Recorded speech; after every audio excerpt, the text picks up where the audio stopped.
Praise the lord. Good morning. ప్రభువైన యేసుక్రీస్తు శుభనామంలో మీ అందరికీ వందనములు. చిన్న ప్రార్థనతో ఈరోజు దేవుని వాగ్దానాన్ని స్వతంత్రించుకుందామా? పరిశుద్ధుడైన మా ప్రియ పరలోకమందున తండ్రి, నీ బంగారు పాదములకు స్తోత్రాలు చెల్లిస్తున్నాం ప్రవ్వా. ఉదయకాల సమయంలో తండ్రి మా అందరితో మాట్లాడండి ప్రవ్వా. మా ఆధ్యాత్మిక జీవితమునకు అవసరమైనటువంటి విలువైన మాటల చేత మమ్మల్ని దర్శించుము. మాకు నీ మాటలు వినబుద్ధి పుట్టించుము. నీ స్వరాన్ని విని ఆ ప్రకారం జీవించే కృపనివ్వమని యేసు నామములో ప్రార్థిస్తున్నాము తండ్రి. ఆమేన్. ఈరోజు దేవుని వాగ్దానము యోబు గ్రంథం 22వ అధ్యాయం 21వ వచనం. ఆయనతో సహవాసం చేసినడలా నీకు సమాధానం కలుగును, అలాగున నీకు మేలు కలుగును. Job chapter 22 verse 21. Acquaint now thyself with him and be at peace, thereby good shall come unto thee. దేవుడిచ్చినటువంటి అద్భుతమైన వాగ్దానం మనందరి జీవితంలో నెరవేర్చబడును కాక. ఆమేన్. ఎంత అద్భుతమైన మాట కదండి. మరి ఎవరైతే దేవుడితో సహవాసం చేస్తారో వాళ్ళు సమాధానంతో ఉంటారు, అంతేకాకుండా వాళ్ళకి మేలు కలుగుతుంది అని దేవుడు వాక్యం సెలవిస్తోంది. మరి ఈరోజు మీ జీవితాల్లో సమాధానం ఉందా? మీ జీవితాల్లో సమాధానం ఉంటే ఖచ్చితంగా మీరు దేవుడితో సహవాసం చేస్తున్న వాళ్ళు అని పక్కా చేసుకోవాల్సిందే మనం. ఒకవేళ ఈరోజు మీ జీవితంలో సమాధానం లేదు, అశాంతితో, గందరగోళంతో, నెమ్మది లేనటువంటి పరిస్థితులతో నింపబడి ఉన్నట్లయితే మనం దేవుడితో సహవాసం చేయట్లేదు అనేది బాగా క్లియర్గా అర్థమవుతుంది. బైబిల్లో ఎంతోమంది భక్తులు దేవుడితో సహవాసం చేశారండి.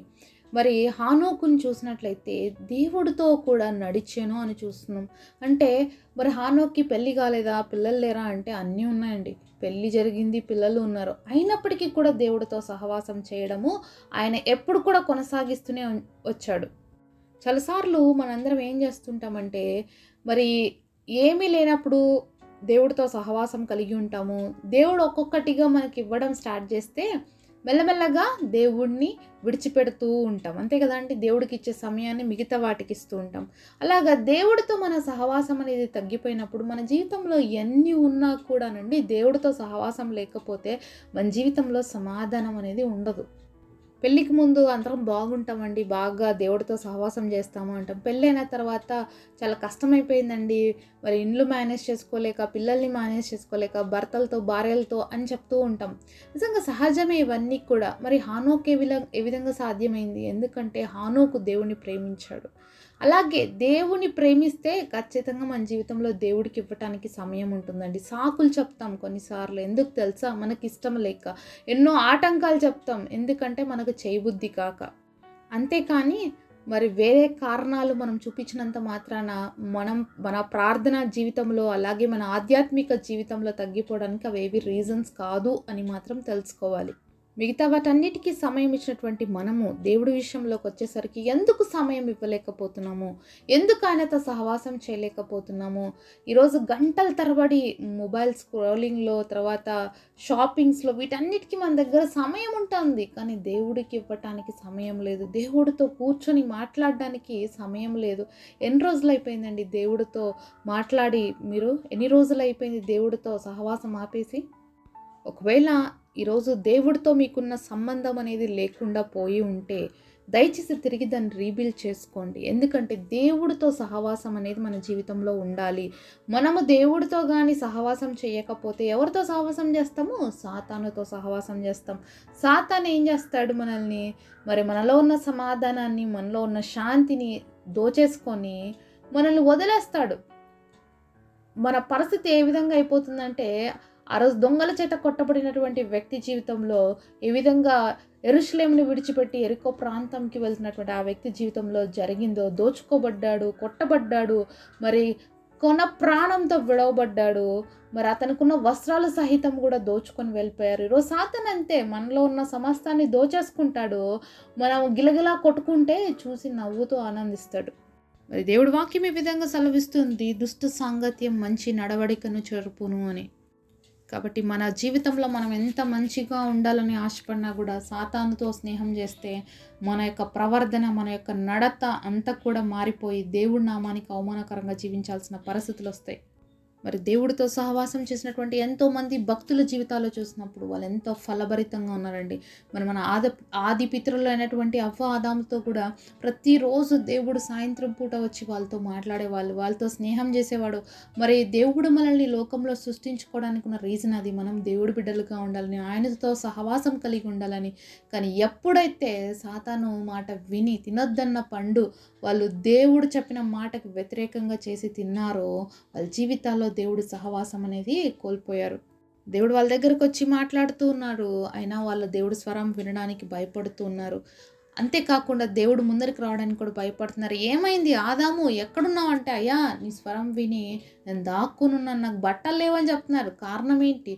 వాళ్ళ యొక్క అవిధేయత వల్ల, దేవుడి యొక్క మాట వినకపోవడాన్ని బట్టి వాళ్ళ జీవితాల్లో ఈరోజు ఏమైపోయింది, దేవుడు ముందరికి రాలేనటువంటి పరిస్థితి కలిగి ఉన్నారు. ఎప్పుడు మన జీవితంలో దేవుడితో సహవాసం చేయలేము అంటే, పాపం మన జీవితంలో ఉన్నప్పుడు మనం సహవాసం చేయలేము. అవ్వ ఆదాము ప్రతిరోజు దేవుడితో చాలా హ్యాపీగా టైం స్పెండ్ చేసేవారు, ఎంతో హ్యాపీగా దేవుడితో గడిపేవారు.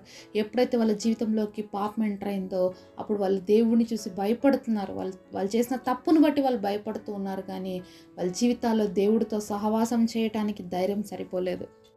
కాబట్టి ఈరోజు దేవుడితో మన సహవాసం లేదు అంటే మనలో ఉన్న పాపమే కారణం. కాబట్టి పాపాన్ని విడిచిపెట్టినట్లయితే తిరిగి మనము పునర్నిర్మాణించబడతాం. దేవుడితో తిరిగి మన యొక్క స్నేహాన్ని, సహవాసాన్ని ప్రారంభించవచ్చు. హానోకు దేవుడితో కూడా నడిచాను అని దేవుడి వాక్యం చూస్తామండి బైబిల్లో. మరి ఎంత గొప్పగా దేవుడితో నడిచాడు అంటే, మరి తన జీవితంలో తిరిగి మళ్ళీ రాలేదు వెనక్కి. దేవుడితో పాటు నడుచుకుంటూ వెళ్ళిపోయాడు, పరలోక రాజ్యంలోకి అలాగే వెళ్ళిపోయాడు, మరణాన్ని కూడా రుచి చూడలేదు. కాబట్టి మన జీవితంలో దేవుడితో సహవాసం కలిగినప్పుడు మనం కూడా పరలోక రాజ్యంకి వెళ్ళిపోతాం ఆయనతో పాటు. ఈ లోకంలో మనం చేసే సహవాసము పరలోక రాజ్యం వరకు మనల్ని తీసుకెళ్తుంది. లేకపోతే సాతానుతో సహవాసం చేసినట్లయితే ఆరని మంటలు, నిత్య నరకాగ్ని ఎదురు చూస్తూ ఉంటుంది, నోరు తెరుచుకొని పాతాళం ఎప్పుడు కూడా.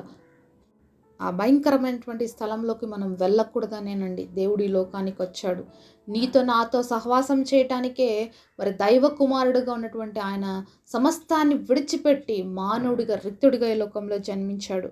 మనలాగానే ఈ లోకంలో జీవించాడు. అలాగే మానవ శరీరముతో ఉండి కూడా పరిశుద్ధంగా ఎలాగ జీవించాలని మనకు నేర్పించడానికి ఈ లోకానికి దేవుడు వచ్చాడు. అలాగే చూపించాడు ఆయన ఎలా మనం బ్రతకాలో. కాబట్టి దేవుడే మనకి ప్రతి విషయంలో మాదిరి. దేవుడు భూమి మీద ఉంటూ తండ్రితో సహవాసం కలిగి ఉన్నాడు.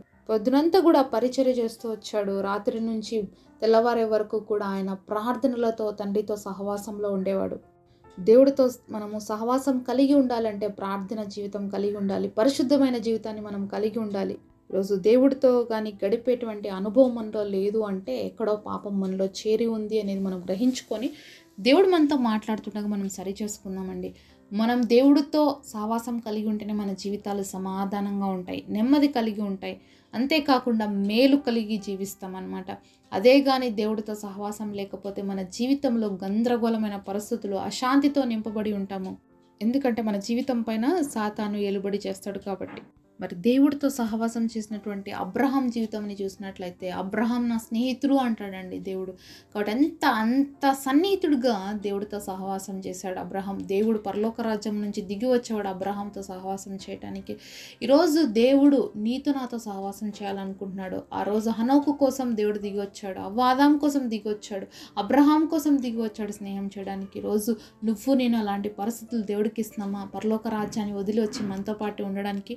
ఒకవేళ అలాంటి స్థానం మన హృదయాల్లో దేవుడికి మనం ఇవ్వకపోతే ఈరోజు సరి చేసుకుందాం. ప్రభా నన్ను సరిచేయి, నేను కూడా మా పితరుల వలె మీతో సహవాసం చేయాలి ప్రభా.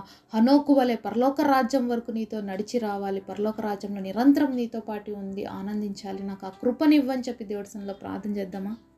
ఆదాము అవ్వల వలె నేను కూడా అనేక సార్లు తప్పు చేసి, తండ్రి నా జీవితంలో మీ సహవాసాన్ని కోల్పోయాను, తిరిగి నాకు ఆ సహవాసాన్ని ఇవ్వండి అని అడుగుదామా? అబ్రహాము వలె నా మంచి స్నేహితుడు అనిపించుకునేటువంటి స్థితిలోకి దేవుడితో సహవాసం చేద్దామా? మరి ఎవరైతే రోజు నుంచి నేను దేవుడితో సహవాసం చేయాలని ఆశపడుతున్నారో దయచేసి నాతో పాటు ప్రార్థనలో ఏకీపిస్తారా? పరిశుద్ధుడైన తండ్రి, మీరు మాతో మాట్లాడిన ప్రతి మాట కొరకు వందనాలు చెల్లిస్తున్నామయ్యా.